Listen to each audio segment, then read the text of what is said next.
Yung MVC o yung Model View Controller architecture. So yung Model View Controller naman, yun naman yung may nagmamanipulate, no?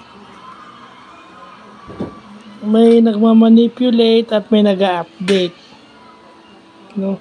Aside from do sa nagpe-present lang o yung sa MVVM. At ang variation nito is yung MVP, yung presenter.